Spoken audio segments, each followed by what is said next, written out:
In this problem, what we are doing is trying to find what the future value of an annuity is.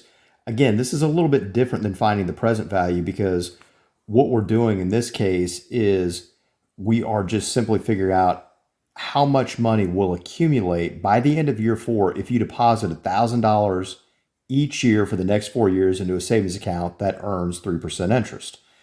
So what we're doing is we're depositing $1,000 every year for 4 years and finding out how much is this worth at the end of the 4 years. So in this case, we hit 4 and then we hit N. Our IY is going to be 3 and then we hit IY. Present value is 0 because right now you have 0 saved. Your payment is going to be 1,000 and it's negative because when you deposit that money, that is a cash outflow. And then when you get the money back at the end of the 4 years, then it'll be a cash inflow. And then we hit compute future value. And the answer is 4,183.62. So that is how you do a future value of annuity problem. Again, pretty straightforward process.